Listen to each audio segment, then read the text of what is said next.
नमस्कार, मी प्रशांत कदम. वाईड अँगलच्या आजच्या भागामध्ये तुम्हा सगळ्यांचं स्वागत. एरवी देशात कुठेही धाड पडली की ती बातमी पत्रकार देत असतात, पण आज बातमी आहे पत्रकारांवरतीच पडलेल्या एका धाडीची. आज सकाळीच दिल्ली पोलिसांचे एक विशेष पथक दिल्लीतल्या 8-9 पत्रकारांच्या घरी पोहोचलं. 100 पोलिसांची टीम जी आहे ती जवळपास दिल्ली NCR परिसरातल्या 30 ठिकाणी सगळे छापे किंवा धाडी जे आहेत ते टाकत होती आणि ज्या 8-9 पत्रकारांना ताब्यात घेण्यात आलं, त्यांची दिवसभर चौकशी झाली. हे सगळेच पत्रकार न्यूज क्लिक या वेब पोर्टलशी संबंधित आहेत. सगळ्यात धक्कादायक आणि गंभीर बाब ही आहे की या पत्रकारांच्या वरती जी केस दाखल करण्यात आलेली आहे त्याच्यामध्ये UAPA म्हणजे जे आपल्याकडे दहशतवाद विरोधी कलम मानलं जातं त्या कलमाच्या अंतर्गत केस दाखल करण्यात आलेली आहे.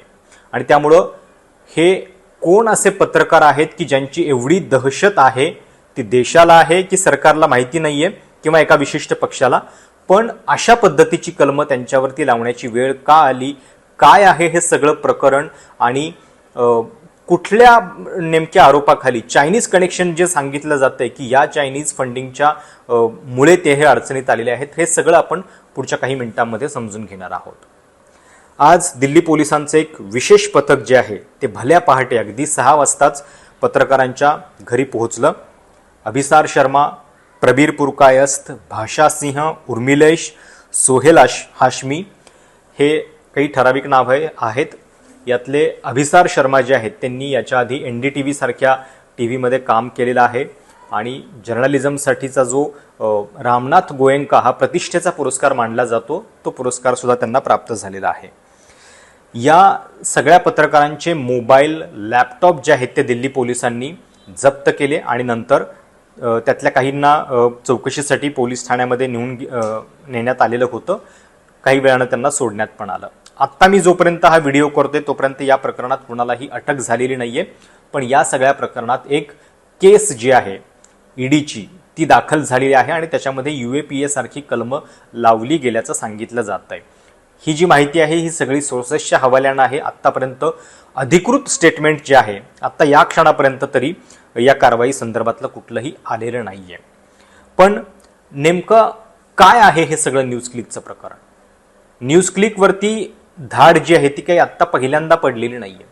याच्या आधी 2021 मध्ये सुद्धा ईडीनं अशाच पद्धतीनं धाडी ज्या आहेत त्या टाकलेल्या होत्या. इन्कम टॅक्सनं धाडी टाकलेल्या होत्या आणि त्यांच्या फंडिंगबद्दल काही शोध घेण्याचा प्रयत्न केलेला होता. नंतर ते प्रकरण दिल्ली हायकोर्टामध्ये पोहोचलेलं होतं, फार काही निष्पन्न झालेलं नव्हतं. पण या सगळ्याला पुन्हा बळ मिळालं 5 ऑगस्ट 2023ला जेव्हा न्यूयॉर्क टाइम्सचा एक रिपोर्ट प्रकाशित झाला आणि त्या न्यूयॉर्क टाइम्समध्ये नेव्हिली रॉय सिंघम हा जो एक अमेरिकन व्यक्ती आहे तो जगातल्या वेगवेगळ्या NGOजना किंवा त्यांचं नेटवर्क वापरून चायनीज सरकारचा अजेंडा पसरवण्यासाठी कशा पद्धतीनं मदत करतो आहे या संदर्भातला हा न्यूयॉर्क टाइम्सचा रिपोर्ट होता. आणि त्याच रिपोर्टमध्ये या नेव्हिली रॉय सिंघमकडून काही अमाऊंट जे आहे फंडिंग हे न्यूज क्लिकला पण झालेलं होतं भारतामध्ये, हा न्यूयॉर्क टाइम्सचा आरोप होता. याच संदर्भात 17 ऑगस्टला मग ईडीनं एक नवीन केस दाखल केली आणि त्याच सगळ्या संदर्भात ही आजची चौकशी जी आहे ती झाल्याचं सांगितलं जात आहे. मुळामध्ये अमेरिकन व्यक्ती आहे नेव्हिली रॉय सिंघम आणि तो वेगवेगळ्या संस्थांना तिकडून चायनीज सरकारचा अजेंडा जो आहे तो जगभरामध्ये राबवतोय, अशा पद्धतीचा हा आरोप आहे. न्यूज क्लिकला 2018 ते 21 या काळामध्ये साधारणपणे 38 कोटींची रक्कम किंवा निधी जो आहे तो असा व्हाया अमेरिका चीन मार्फत मिळाला होता, अशा पद्धतीची एक थेरी जी आहे ती सांगितली जाते आणि त्याच माध्यमातून ही सगळी चौकशी जी आहे ती करण्यात आलेली आहे. न्यूज क्लिकनं याच्या आधी त्यांच्यावरती जे आरोप झालेले होते ते पण फेटाळलेले होते. आता या संदर्भात नेमकं त्यांचं काय स्पष्टीकरण येतंय हे आपल्याला बघावं लागेल. पण UAPA म्हणजे दहशतवाद विरोधी कारवाया ज्या आहेत त्या केल्याचा ठपका जो आहे तो त्यांच्यावरती लावण्यात आलाय. देशाच्या इतिहासामध्ये कदाचित पहिल्यांदाच असेल की एखाद्या वृत्तसंस्थेवरती अशा पद्धतीचं कलम किंवा आरोप जो आहे तो लावण्यात आलेला आहे. आता नेव्हिली रॉय सिंघम हा अमेरिकन व्यक्ती आहे. इथं न्यूज क्लिकचे जे संपादक आहेत प्रबीर पुरकायस्थ, त्यांचं आणि या नेव्हिली रॉय सिंघमचं ईमेलद्वारे जे चॅट झालेलं आहे त्याचे काही पुरावे जे आहेत ते ईडीला सापडल्याचं सांगितलं जात आहे. आणि नेमका काय त्यांनी अजेंडा राबवला हे आपल्याला माहिती नाहीये. पण आज दिल्ली पोलिसांचं विशेष पथक जे काही 25 प्रश्नावली घेऊन या सगळ्या पत्रकारांच्या समोर गेलेलं होतं, त्यापैकी काही प्रश्न जे आहेत ते शेतकरी आंदोलनाबद्दलचे होते, त्याच्यानंतर काही मणिपूर आंदोलनाबद्दलचे होते, काही शाहीनबागच्या आंदोलनासंदर्भातले होते. आणि त्यामुळं सरकारकडून या सगळ्या संदर्भात सांगितलं जात आहे की या कारवाईला कुठंही म्हणजे त्याला वेगळ्या पद्धतीनं बघण्याची गरज नाहीये. जे चुकीचं झालंय ते चुकीचं, आणि जर वेगळ्या म्हणजे चुकीच्या पद्धतीनं कोणी फंडिंग मिळवलं असेल आणि देशाच्या सार्वभौमत्वाला धोका पसरवण्याचा जर प्रयत्न करत असेल तर त्यांच्यावरती कारवाई जी आहे ती नियमानुसार होत राहील. हे वक्तव्य आहे केंद्रीय माहिती प्रसारण मंत्री अनुराग ठाकूर यांचं. जेव्हा ही कारवाई झाली म्हणजे पत्रकारांच्यावरती अशा पद्धतीनं धाडी पडतायत, त्याच्यानंतर देशभरातल्या पत्रकारांमध्ये सुद्धा 2 गट पडलेले आहेत. काही पत्रकारांचं म्हणजे रुबिका लियाकत आहेत, सुशांत सिंग आहेत, या पत्रकारांचं म्हणणं असं होतं की आता या पत्रकारांनी आपला नेहमीचा जो व्हिक्टिम कार्ड आहे की आता अभिव्यक्ती स्वातंत्र्य किंवा पत्रकारितेवरती हल्ला हे वापरू नये. जर चायनीज फंडिंगच्या माध्यमातून ते देशामध्ये अशा पद्धतीनं अराजक पसरवत असतील तर त्यांच्यावरती कारवाई जी आहे ती होणार. दुसरीकडे काही पत्रकारांनी या संपूर्ण घटनेचा निषेध केलेला आहे. वेगवेगळ्या संघटना आहेत, प्रेस क्लब असेल, मुंबई प्रेस क्लब असेल, यांनी सुद्धा या घटनेचा निषेध केलेला आहे. आणि अशी काय दहशत या पत्रकारितेच्या माध्यमातून होत होती असे सुद्धा सवाल जे आहेत ते उपस्थित केलेले आहेत.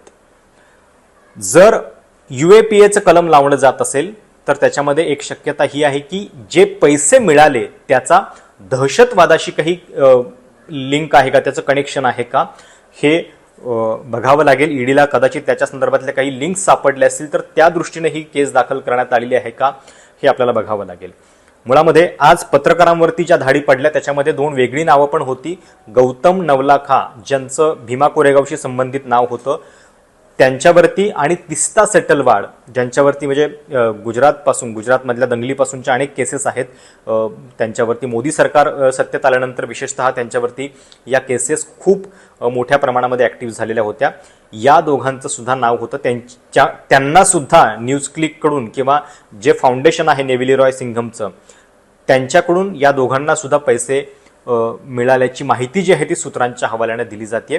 काही ट्रान्झॅक्शनचे डिटेल्स जे आहेत ते चौकशी यंत्रणांच्या हाती लागल्याचं सांगितलं जात आहे. आणि त्यामुळं ही दहशतवादाची जी लिंक आहे ती नेमकी कुठे प्रस्थापित झाली हे अद्याप आपल्याला माहिती नाहीये. पण ती अशा पद्धतीनं की जे लोक अशा समाजविघातक कामांसाठी त्यांच्यावरती केसेस दाखल आहेत असं एका बाजूचं म्हणणं आहे, त्यांना फंडिंग केलं म्हणून या केसेस आहेत का हे आपल्याला बघावं लागेल.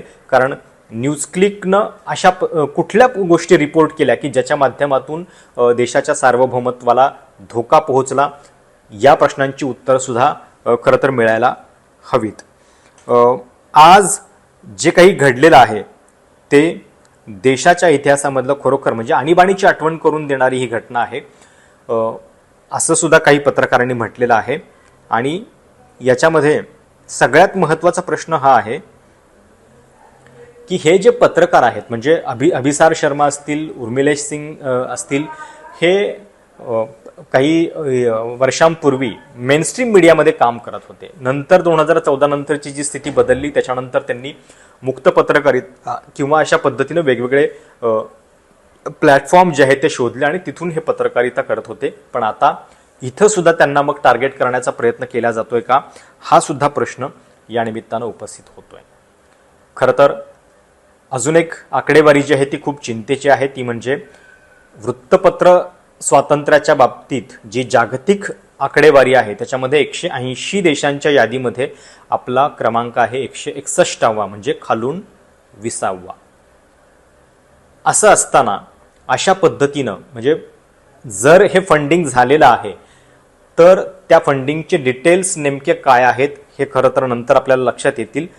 पण केवळ चायनीज फंडिंग होतंय म्हणून त्याच्यामध्ये दहशतवाद आहे की वेगळ्या पद्धतीनं खरोखर देशाच्या सार्वभौमत्वाला धोका पोहोचवणाऱ्या काही गोष्टी या पत्रकारांनी केलेल्या आहेत, याचं उत्तर जे आहे ते सरकारकडून मिळणं अपेक्षित आहे. कारण हिंडेनबर्ग रिपोर्ट जो अदानींच्या कंपन्यांवरती प्रश्नचिन्ह निर्माण करणारा होता, त्याच्यामध्ये सुद्धा एका चायनीज व्यक्तीचं नाव आलेलं होतं. एक चायनीज लिंक जी आहे ती अदानींच्या एकूण फंडिंगमध्ये वारंवार येते, पण त्याच्याबद्दलची खूप शांतता जी आहे ती आपल्याला पाहायला मिळते. आणि म्हणून पत्रकारांच्या बाबतीत जर ते चुकीचं असेल आणि खरोखर अशा पद्धतीनं दहशतवादी कारवायांमध्ये कुठं ती लिंक प्रस्थापित होत असेल तर चौकशी यंत्रणांनी त्याची जरूर चौकशी करावी. कोर्टामध्ये आता पुढे काय होतंय हे आपल्याला बघावं लागेल. हे सगळे आरोप जे आहेत ते कोर्टामध्ये कशा पद्धतीने प्रस्थापित होत आहेत हे बघावं लागेल. पण एक दिसतंय की जे पत्रकार मुक्तपणे सरकारच्या विरोधात बोलत होते त्यांना टार्गेट करण्याचा तर हा प्रयत्न नाहीये ना, या सुद्धा प्रश्नाची उत्तर जी आहेत ती आता मिळायला हवीत. न्यूज क्लिक या सगळ्या कारवाईमुळे चर्चेत तर आलेलं आहे. आता या क्षणापर्यंत त्यांचं कुठलंही स्पष्टीकरण जे आहे ते आपल्यापर्यंत आलेलं नाहीये. पण या अशा पद्धतीच्या कारवाईमुळं खूप प्रश्न निर्माण होतात आणि त्यामुळं मोदी सरकारला या सगळ्या माध्यमातून नेमकं पत्रकारांवरती टार्गेट करायचं आहे की खरोखर या सगळ्यामध्ये दहशतवादाची एखादी लिंक सरकारला सापडते आहे आणि या सगळ्या लोकांनी नेमकी काय देशविघातक कामं केलेली आहेत हे सुद्धा देशवासियांना कळायला हवं. हा व्हिडिओ तुम्हाला कसा वाटला? तुमच्या काही कमेंट्स असतील, सूचना असतील तर त्यांचं स्वागत आहे. धन्यवाद. एबीपी माझा, उघडा डोळे बघा नीट.